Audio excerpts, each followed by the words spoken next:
Once upon a time, the lands between was ruled by dragons. A powerful Newman somehow gave birth to a new age. And with it, a mysterious girl was born at the foot of the Erdtree. Settle down, tuck in, and dream of the lands between.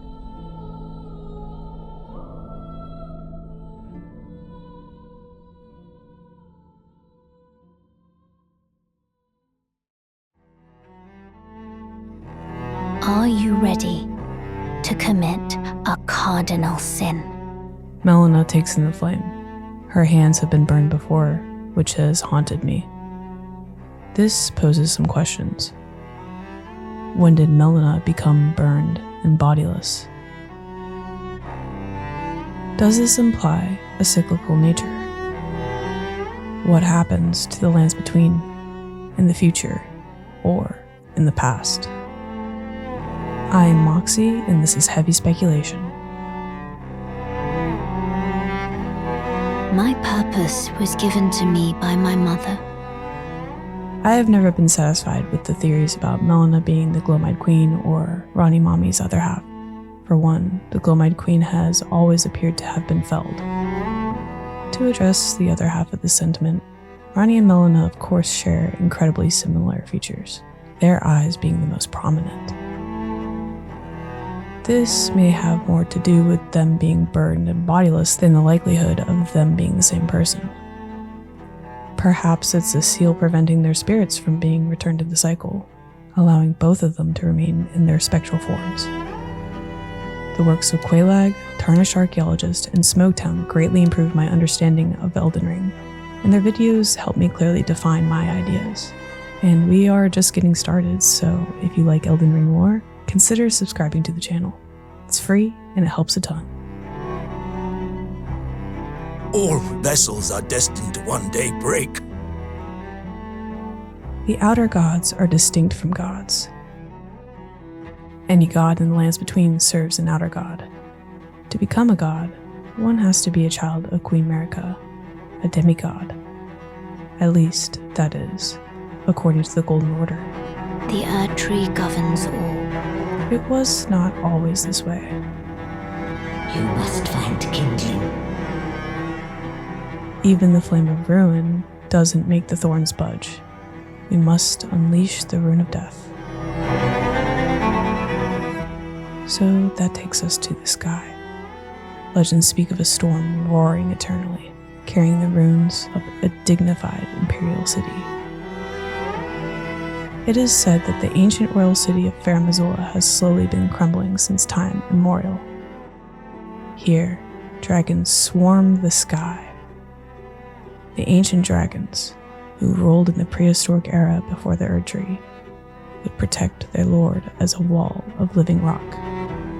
Power gleaned from the remembrance of Dragon Lord Placidusax transforms Caster into the Dragon Lord to spew golden breath from above. These are the dying wails of a Dragon Lord who once dwelled eternally beyond time.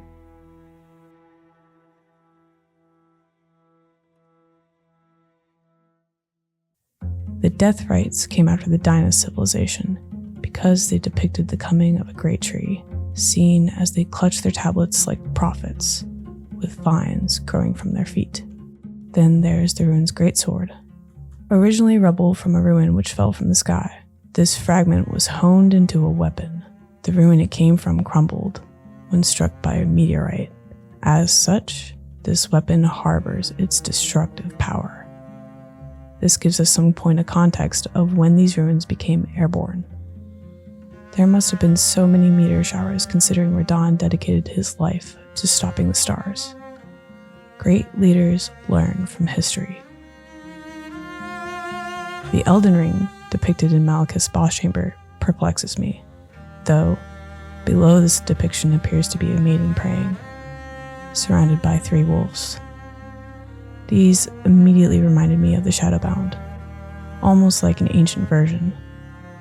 Shadowbound are assigned by the Greater Will to the Empyreans to keep them from straying away from their fate. Many people have speculated that this statue depicts the Gloam-Eyed Queen. According to the Black Flame ritual, the Gloam-Eyed Queen led the apostles. It is said that she was an Empyrean, chosen by the Fingers. This never tells us whether or not she achieved godhood. From her title, it can be implied that she would have been a god based on Queen Marika being a god. But Elden Ring is vague on what being a queen in the lands between means. Queen Rennala also carried this title.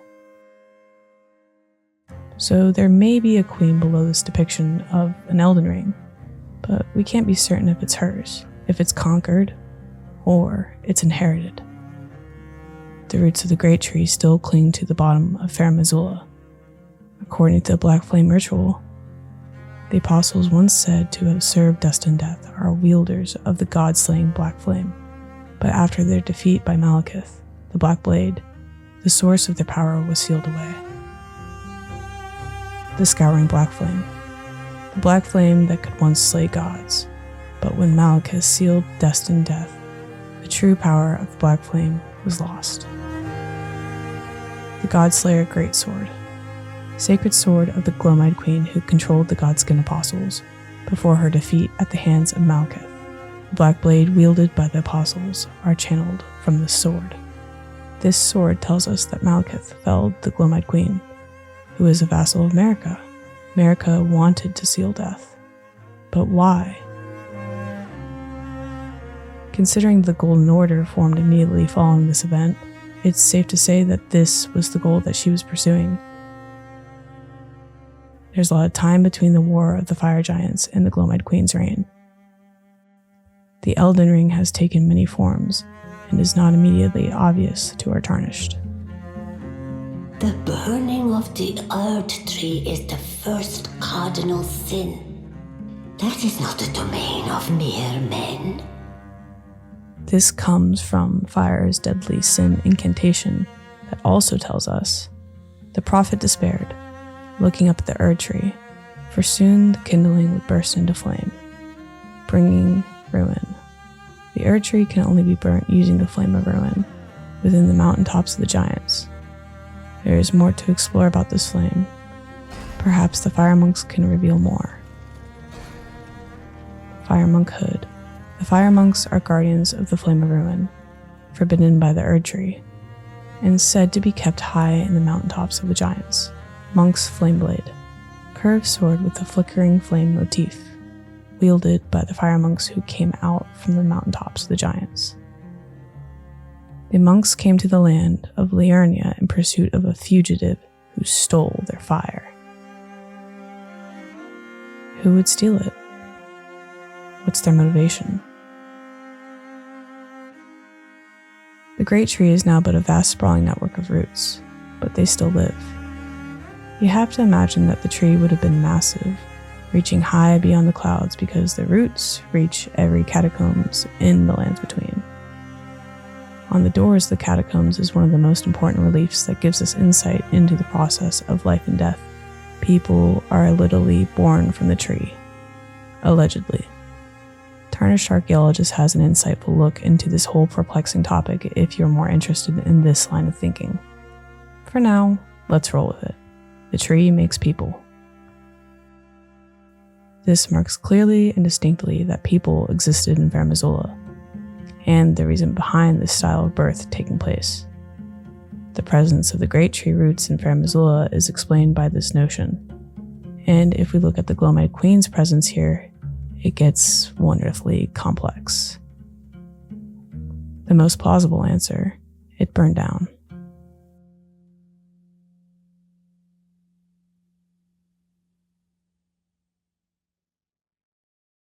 O Erdtree, you shall burn. Marika rigged the system so no one else could take it. This is when the Elden Ring would take its new form.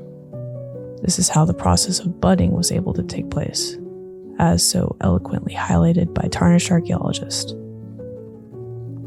The Crucible Tree Helm sheds more light. Helm of the Crucible Knights who served Godfrey, the first Elden Lord. This turns out to be a little bit of history rewritten on behalf of the victors, I think, because Placidusax, ruled as the first Elden Lord. Going back to the helm, the great tree ornamentation is the Knight Sluria's mark, displayed also by her men.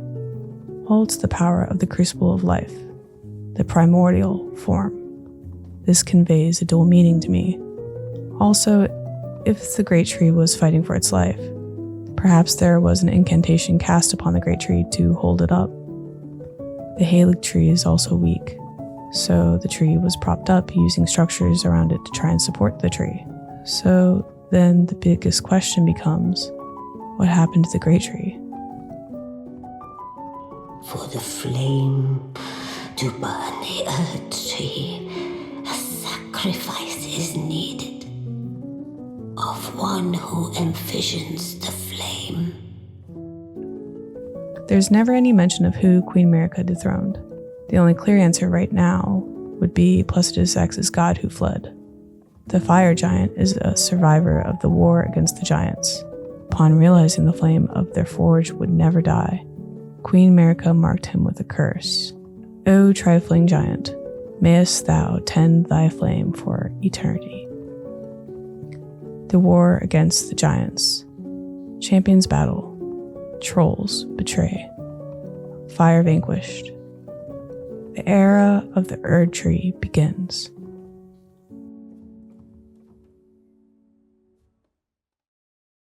The rune of death goes by two names. The other is destined death, the forbidden shadow plucked from the golden order upon its creation. Marika was a well-known scholar and historian, and she learned from history. She knew that every empire falls, so she made a system to circumvent that. Thus, the cycle was born. In order to ensure the cycle would continue, she removed the rune of death. Maybe knowledge from the future cannot be perceived in the past. Melina being burned and bodiless does have its advantages. She might have been sent back in time by Marika herself to resolve an issue with the empire that she failed to predict. For my purpose, given to me by my mother inside the Erdtree. Knowing that no leader is perfect, she made the perfect contingency. The fact that she was able to depose her predecessor proved that no leader was perfect. Unlike many tyrants, she learned from others' mistakes. Gaslight, gatekeep, girl boss. Erdtree's favor, a talisman depicting a special blessing of the Erdtree. It is said that when the age of the Erdtree began, such blessings were personally bestowed upon their recipients by Queen Marika herself. In depictions seen in the Erdtree sanctuary and Marika's bedchamber, the Erdtree is depicted as more round and bushy. Keep this in mind as we move forward. Those blissful early days of blind belief are long past. So if people are born directly from the Erdtree, that would mean that the Age of Plenty means that people were being born often from the Erdtree. During this time, Godfrey was the first Elden Lord. The Erdtree's old sap becomes amber, treasured as the most precious of jewels in the age of Godfrey, the first Elden Lord. So, in this case, perhaps God is the one who gives birth based on the vessel and the shape of the Elden Ring. At this point in history, the Elden Ring is depicted as a supple Celtic tree, surely the combination of Godfrey and Marika, with what appears to be detached leaves at the top. This is why there are eras of birth. For instance, during the Age of the Crucible, there are many births happening that reflect the chaotic nature of the lands between. According to Miyazaki, Elden Ring is the name given to the mysterious concept that defines the world itself. Beings born with horns, tails, and wings. There's the misbegotten in the omen. This Elden Ring is reflective of that chaotic nature. Quote, "The rings that you're looking at in the logo are not so much a representation of those factions, as you put it, but more a representation of the law of the world, the rules, and the order." Then Marika changes the shape of the ring. Different and new births happen because of that. So it is clear, the shape of the Elden Ring changes. If our Tarnished were to speculate, Mohg and Morgott both have great runes they inherited.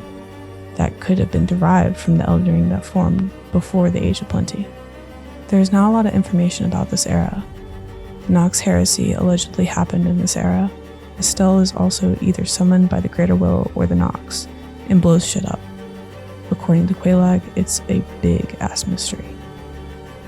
Godwin is born in this era. He defeats Fortisax. What's important is that they form a friendship out of mutual respect, and the dragon cult forms.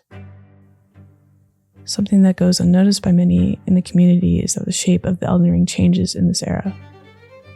It's subtle, but it's clearly defined within the shackles that bind the Royal Omen brothers. A fetish bathed in golden magic. Shackles were used to bind the accursed people called the Omen, and these ones were made to keep a particular omen under the strictest confinement. Though faint, the shackles still retain vestiges of power, enough to trap the once-bound Margit on Earth, if only for a short time. Marika's time as an Elden Lord should have come to an end, but she continues to reign for yet another cycle. There appears to be another form of the Elden Ring depicted on the highways connecting the Eternal Cities. This represents some kind of power struggle to me. Marika, having reigned for 2 cycles, meant someone had to challenge her. I think that challenger was the Gloam-Eyed Queen. However, she is felled by Malekith. Marika decides to change the shape of the Elden Ring, removing the Rune of Death. Destined death. Malekith was betrayed by Queen Marika, making Malekith the vessel for the Rune of Death. And so the Golden Order begins. Quote, a superior incantation of Erdtree worship. In the beginning, everything was in opposition to the Erdtree, but through countless victories in war, it became an embodiment of order. It's important to note, Radagon and Rennala married not that long after the Golden Order had formed, and had Ranni, Rykard, and Radahn. Then Radagon studied Glintstone at the Academy. Radagon abandoned Rennala, then went back to the capital and married Marika. Once again, we see the shape of the Elden Ring reflective of new law.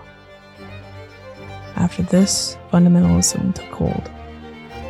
Thus, Miquella and Melina are born. The Night of Black Knives occurs, and Ranni admits, I stole the Rune of Death, slew mine own Empyrean flesh, casting it away. I would not be controlled by that thing. the final form of the Elden Ring is forged in the Shattering, according to Marika's hammer. Stone hammer made in the lands of the Numen, outside the lands between. The tool with which Queen Marika shattered the Elden Ring, and Radagon attempted to repair it. The hammer partially broke upon shattering the ring, becoming splintered with rune fragments. There's also rune fragments found all over the lands between, which reads, a shard of the shattered Elden Ring grants a blessing of an equipped great rune upon use. It is said that the lower arc of the Elden Ring received its bounty, and this is a shard of one such arc. Finally, of course, Ardtarnish brandishes and reforges the Elden Ring to bring in a new age. Quote, fundamentalism describes the Golden Order through the powers of regression and causality. Regression is the pool of meaning that all things yearn to eternally converge. There are 7 different forms the Elden Ring takes, perhaps even 8 if you count the one on the roads connecting the Eternal Cities. The Elden Ring gets smaller and smaller until it is shattered and reforged. There is a possibility that the Elden Ring we are presented with were torn from the base of the Elden Ring in Malekith's boss chamber. There is no denying that this Elden Ring did exist. So then what is required to reforge the Elden Ring into a new shape? Heat. There is a missing piece of contextual evidence here. Occam's razor. Marika went to the forge for the same reason Ardtarnish did, to brandish the Elden Ring and reforge it to bring the Age of Plenty. Remember how Marika went to the mountaintops of the giants and felled their god? I believe one of her goals during this era was to capture the flame and embody it into a demigod. The Erdtree governs all. There was also the shape of the Elden Ring, 4 rings but rearranged differently. This is depicted on one of the highways connecting the Eternal Cities. It's clearly different from the shape of the Elden Ring on the front of the Erdtree. Given the iconography around the eternal cities and the taboo of those who live in death, I speculate that this Elden Ring was what the Gloam-Eyed Queen intended, but it never came to be. The same can be said for what I believe to be Mikla's intended shape for the Elden Ring, which combines characteristics from both his mother and his father. Remember, it was Marika's goal that everyone knew that she was the one true god. So, for this process to take place, heat must be applied. As so brilliantly noted by tarnished archaeologists in his 3 creeds of the Erdtree, a thick layer of ash already covers Lindell. The traveler's clothes, worn by a young woman who set off into the world to confront their fate. Notice the leatherwork on the belt. It's Celtic. It was once thought the blessed sap of the Erdtree would drip from its boughs forever, but that age of plenty swiftly came to a close, and with time, the Erdtree became more of an object of faith. The incantations Melina cast brandished the seal from the Age of Plenty. Smoldering butterfly, an eternally burning butterfly found near the wildfires and elsewhere, material used for crafting items, serves as kindling for a number of items.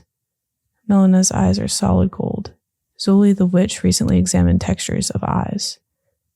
The only others to have full golden eyes are Godric the Golden and his offspring, the last of the golden lineage. Make of thyselves that which ye desire. Be it a lord, be it a god, share them with me. Your thoughts, your ambitions, the principles you would follow.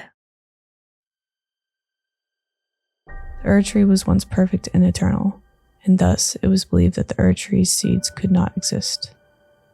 Usually, he causes seeds to disperse in plants in nature, hence the description for the golden seed.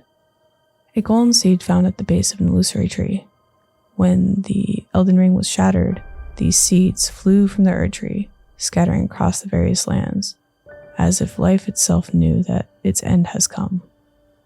Marika could have burned her competition, making way for an entirely different tree, the Erdtree, an illusory tree that cannot be burnt.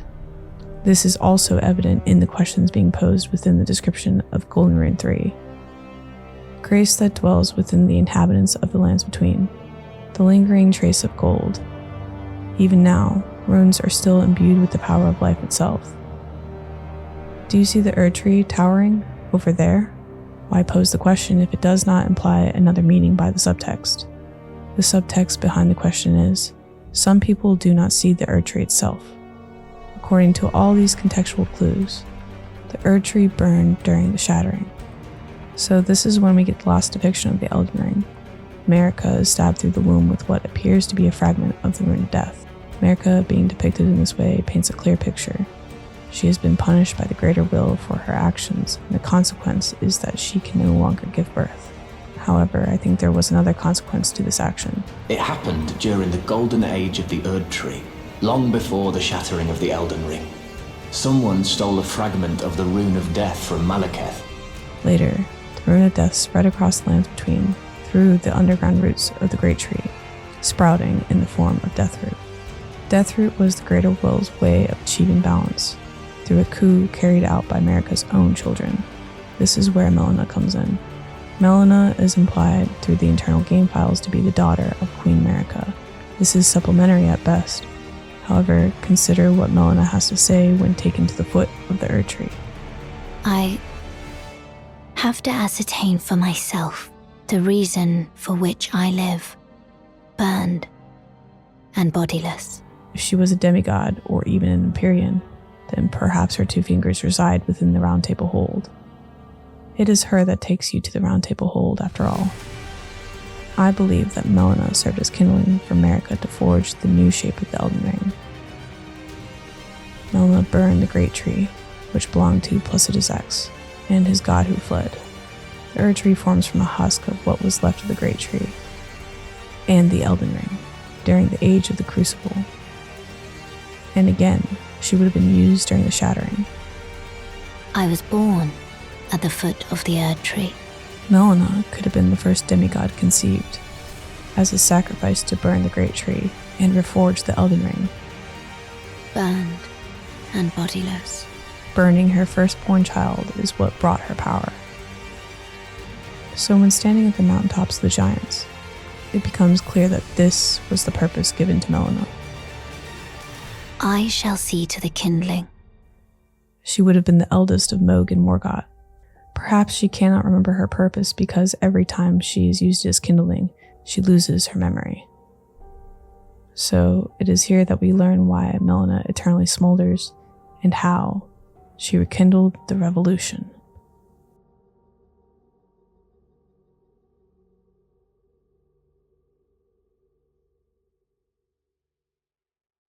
Hello again, old friend. So let's speculate on the expansion. I think that Melina will be the one to greet us again, especially if it happens in the past. I was unfamiliar with other Miyazaki games until going down a rabbit hole and finding Quelaag, who does awesome lore deep dives on her channel. Miyazaki likes to time travel, so I believe that Melina will greet our Tarnished once again. Taking a note from Quelaag here, this time we will be participating in the Crucible era. It would be interesting to see the events that led up to how Marika came into power. I think that Melina will have a major role in the story, and her identity will be revealed more certainly. The general community consensus is that the expansion image is depicting Miquella. Here are some details that have drawn my attention about Miquella. The Haley tree radiates silver and gold.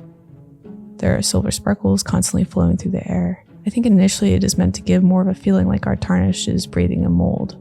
However, I see this as a mirror to the gold that emanates from the lands between. The red leaves of the Haley tree also harken back to the Crucible era. Finally, I really want to know what is behind this door. And I think Melina will be the one to help our Tarnished find out.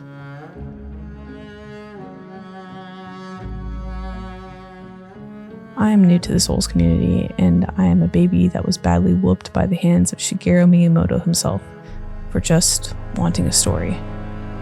I played Elden Ring in anticipation for Tears of the Kingdom, and when the game got delayed, I immersed myself deeply in the lands between.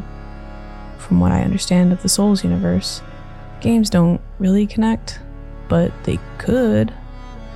For now, I will explore the lands between.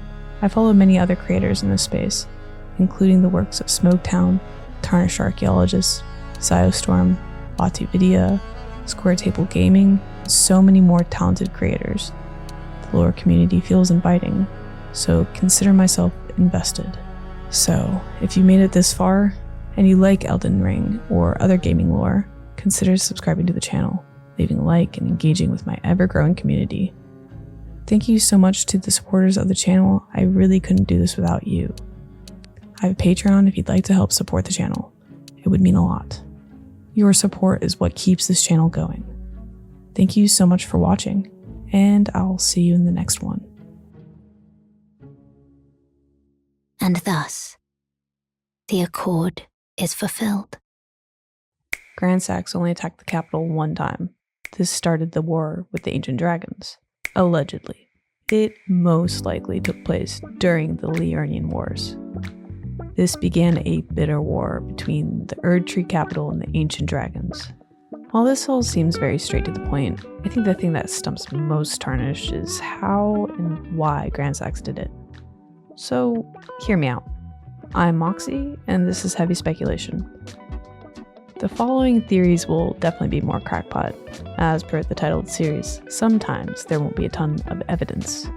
However, I feel like the Souls community needs more fun, speculative theories to chew on. This series is just getting started, so if you like Elden Ring lore, remember to subscribe to the channel. It's free and it helps a ton. Let's start with what is known about the ancient dragons. Gravelstone Seal. Sacred seal made from gravelstone, thought to be an ancient dragon scale, enhances dragon cult incantations of the royal capital. The worship of the ancient dragons does not conflict with the belief of the Erdtree. After all, this seal and lightning itself are both imbued with gold.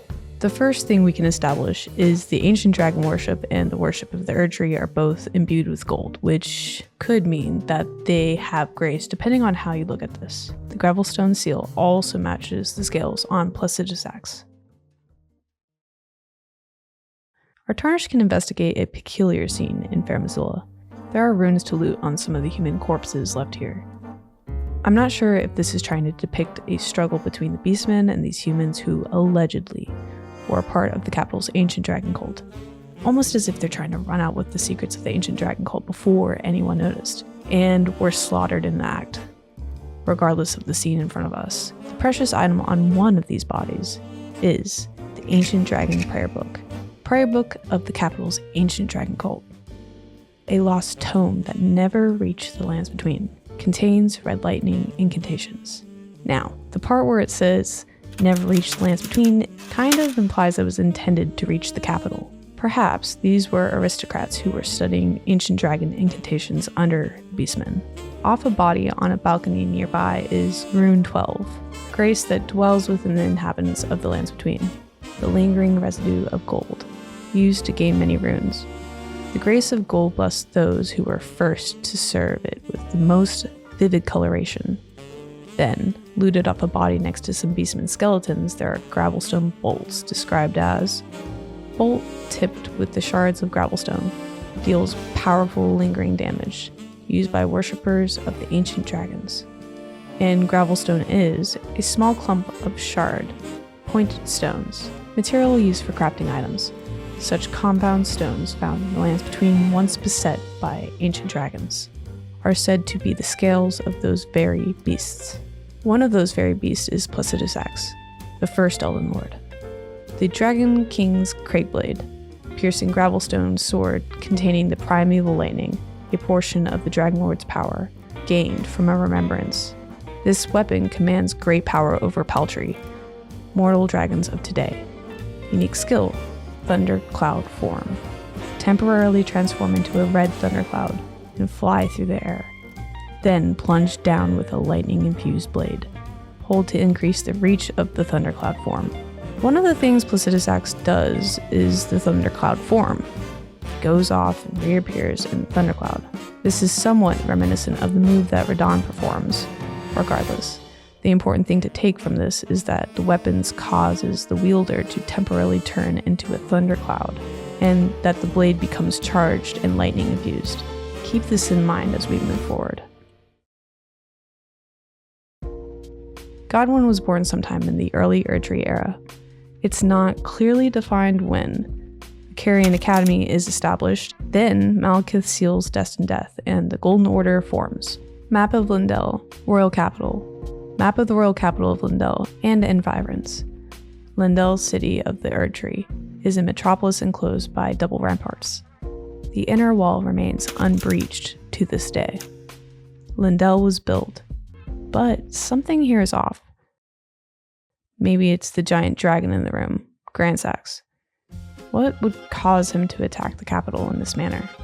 Ancient Dragon Lightning Spear, a secret incantation of the ancient dragon cult, creates a spear of red lightning and stabs it into the ground above. On impact, the spear will burst into trails of lightning, covering the area. Spoken of in legend, red lightning is the weapon wielded by ancient dragons. Ancient Dragon Lightning Spear. Unique skill. Ancient Lightning Spear. Imbue the armament.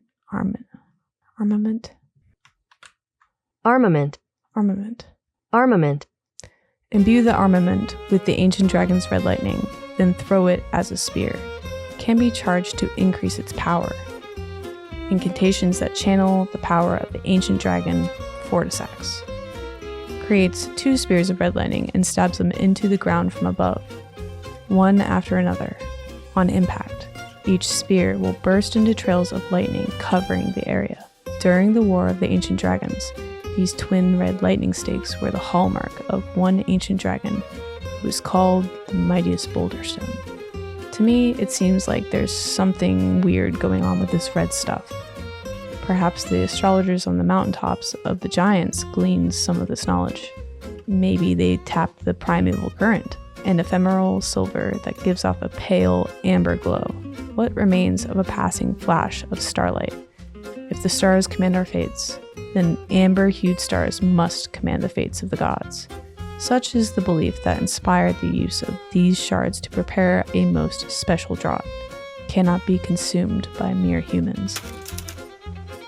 The eldest primeval sorcery, said to have been discovered by an ancient astrologer. A sorcery of legendary status, summons a dark cloud of stars overhead. Shortly after, the cloud will release a violent deluge of star rain. This sorcery can be cast while in motion. Charging increases potency, thought to be the founding glintstone sorcery. The glimpse of the primeval current that the astrologer saw became real, and the stars amber rained down on this land. And this might have pissed off the dragons. Grandsax's bolt, spear whittled from the weapon wielded by Grandsax, one of the legendary armaments. A great ancient dragon, Grandsax, once rained down calamity upon the royal capital, the only time in historical record that Lindell's walls had fallen. This marked the dawn of the war against the ancient dragons. An incantation of Erdtree worship greatly increases the damage negation for caster and nearby allies. Hold to continue praying, delaying the effect. This incantation was used by the Knights of the Erdtree during the assault by the ancient dragon Grandsax in the bitter war of the ancient dragons that followed. Grandsax started the War of the Ancient Dragons. The general consensus I've derived from the community is that the War of the Ancient Dragons would take place during the Liurnian Wars. The First Liurnian War. Radagon's glory burns as red as his hair. The Second Liurnian War. No victory for the Golden, nor the Moon. No prize but atonement. The birth of a vow. What if this is alluding to Radagon being driven from the capital and being forced to figure something out? This definitely explains the rushed marriage, if you ask me. Their motivation? To unite in opposition to the ancient dragons. They needed something, anything, to defeat the dragons. Desperate? They both took their vows. This also explains why the capital would be pushing into Volcano Manor territory. The assault on Volcano Manor.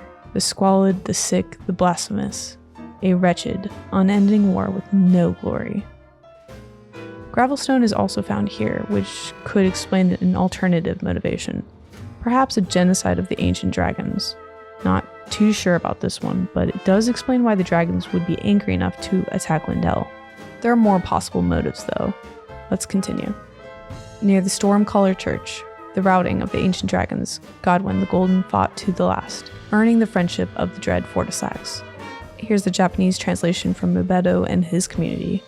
The ground of the ancient dragon war, Godwyn the Gold fights valiantly, becomes comrade to the ancient dragon Fortisax. Today I learned, routing means to get got, kid.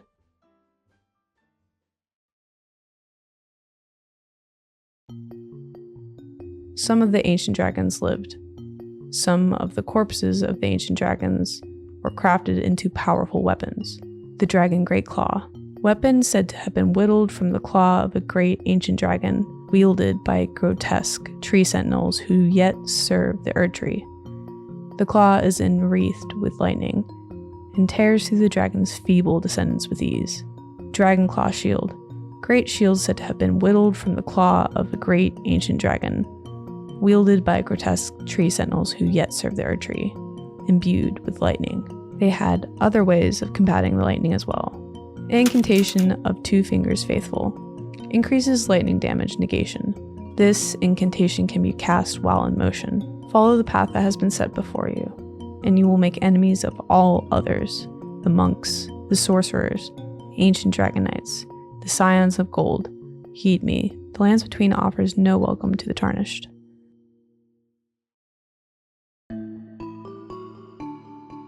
Okay, so there's this one item that I feel like alludes to a second attack on Lindell because, well, it's brief. Lightning Strike, one of the incantations of the capital's ancient dragon cult, summons a bolt that scatters and spreads around the surrounding area. This incantation can be cast repeatedly. Ancestors of the modern dragons, the ancient dragons had scales of gravelstone and wielded lightning as their weapon. It is said that they once attacked Lindell, the royal capital. It's the "it is said" for me, fam. So if we're speculating, and you damn well know we are, the first attack could have ended the Age of Plenty way back before they shackled the Omen. The Erdtree once flourished with abundance, yet it was only for a fleeting moment. Such is the course of all life. The tree is split, and this allows us entrance into a hollow tree. While scrolling through videos of trees on fire, as one does, I saw this video by Dylan Anderson. This guy saw this tree in a forest on fire only on the inside. This tree was struck by lightning, and when lightning passes through the tree, the sappy interior is a better conductor than the wood, causing a fire from just within. On one hand, this would explain a whole lot of the context of the Lands Between. It explains why the sap stopped dripping and why the tree stopped fruiting. This places the attack by Grandsax much farther back in the timeline, which, depending on how each Tarnish sees the timeline, can be controversial. On the other hand, it could have been a completely different attack, covered up by the royal capital because they didn't want anyone to know that the tree stopped producing sap. But okay. Forget that idea. I have another. But we are really going to crackpot territory. The devs do invite this kind of speculation and theorizing, so hear me out. I was scrolling through the Elden Ring wiki, as one does, and I just so happened to land on the theory page, as one does. It's funny because the question I was pursuing was being posed, but then what they added to this question lived in my head rent-free for a couple of days. Quote, was there a war with the dragons both long ago and after the founding of the Golden Order and the defeat of the giants? Or does the ambiguous nature of the timeline reflect the special association between the dragons and the storm outside of time? This question stayed in my head like super rent-free. Speculating once again. What if the ancient dragons have the power to use the storm outside of time and this is how they charge their attacks? So, what would happen if you were to hypothetically plunge an unalloyed gold pole charged with a bajillion volts of powerful primordial electricity into the roots of the tree? For this, I turned to none other than my husband, Charlie, who was a naval electrician. So, Charlie, what happens when a large amount of electricity goes through a golden pole and is plunged into the ground? Interesting line of questioning. Gold is an excellent conductor of electricity, and wood is not. Gold is one of nature's best conductors, and can keep cool under massive electrical loads. Wood conducts electricity in a more catastrophic manner. Alright, let's keep going. Alright. After the initial damage is dealt by Grandsax's ancient spear, several things happen. The path of least resistance is found through the tree. A flash forms. 300 million volts begins to flow from the trunk, through the roots, and into the earth. Poor conductors like lignin fibers, tree stuff, heat up, combust, and vaporize. If matter cannot evacuate fast enough, an explosion ensues. In less than a second, the transfer ceases. Light fades, and superheated air collapses upon itself in a massive thunderclap. A massive electrical surge like this could create a large incinerated cavern, like the one we enter within the Erdtree. It's capable of far greater destruction.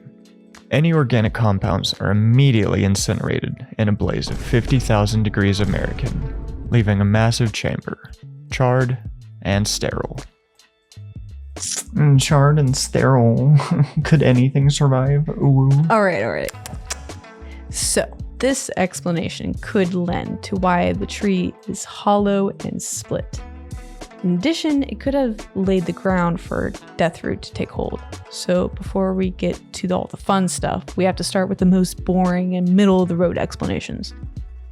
So let's talk motivation, starting with the most generic, and then we go to the most outrageous and crackpot. So, all right, Grandsax could have crash-landed in the Leyndell by accident. And this is just funny to think about.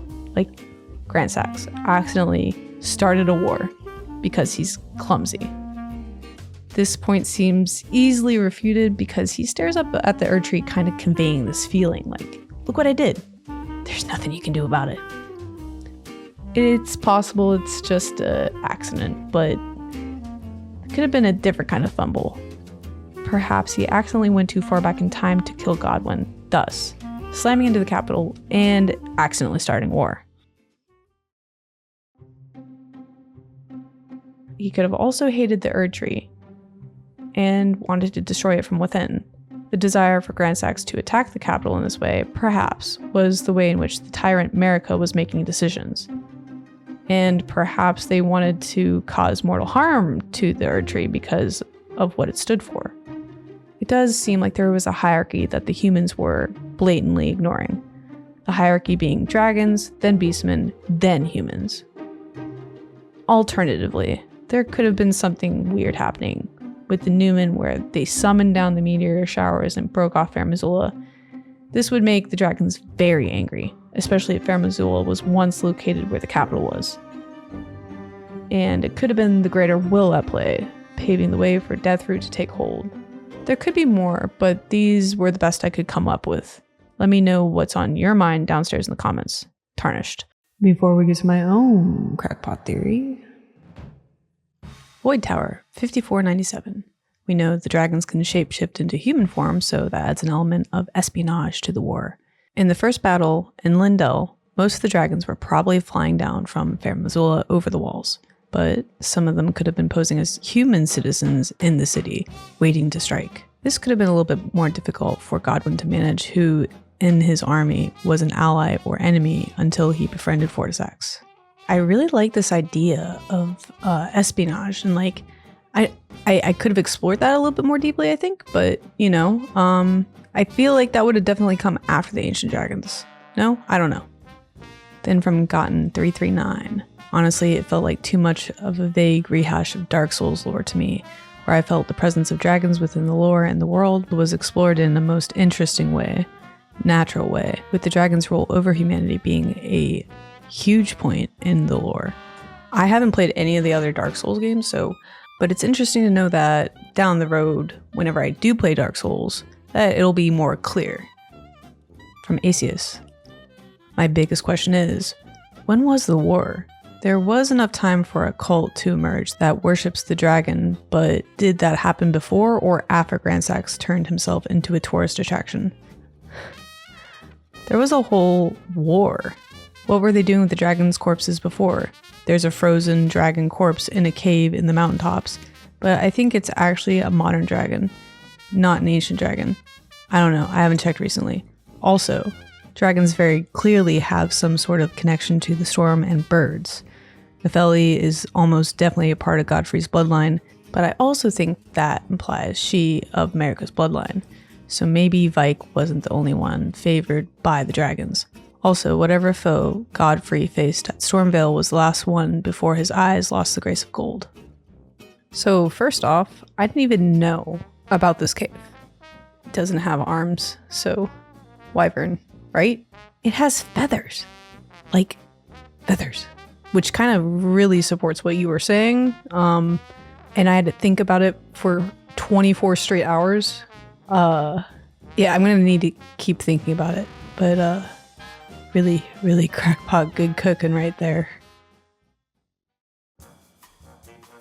Regardless of motive, here's what I think happened. The fun part of the theory. Pretend this is Grandsax. He would begin his charge in the later part of the war. Maybe they cannot control what happens when they charge this attack. What if Grandsax began charging up further into the Ancient Dragon War, then went back in time through the storm beyond time, the Ancient Dragon and somber Ancient Dragon smithing stones, the scale of the Ancient Dragon Lord, hidden treasure of Fair Missoula, strengthens armaments to +10. Nice. The Ancient Dragon Lord's seat is said to lie beyond time. This stone lightly twists time, allowing the creation of a weapon capable of slaying a god. This is in relation to Placidus X, of course. But it's gotta make you wonder, is this what makes the Ancient Dragons so superior? He dips out of the cloud and slams into the Erdtree, frying the roots and splitting the bark of the tree, hollowing out the tree. Place this event wherever you please on the timeline, but if you ask me, it lines up way too perfectly with the events surrounding the end of the Age of Plenty. This would explain why the tree stopped producing sap. The seals between the Age of Plenty and the shackles that bound the Omen brothers look like a fried tree. I mean, just like visually, look at it. Kinda looks zapped. So, to clarify, he goes into said cloud. Grandsex comes out of the cloud, plunges his bolt into the roots. The strike on Lindell split the Erdtree into what is seen today, a hollow shell of a tree. Now, this certainly was a crackpot idea, but it's incredibly entertaining to think about. I mean, come on, admit it. Like, come on. If you like Elden Ring or other gaming lore and speculation, consider subscribing to the channel. Thank you so much to my channel members. This channel wouldn't be possible without your support. I also have a Patreon if you'd like to help support the channel. And thank you so much for watching. I'll see you in the next one.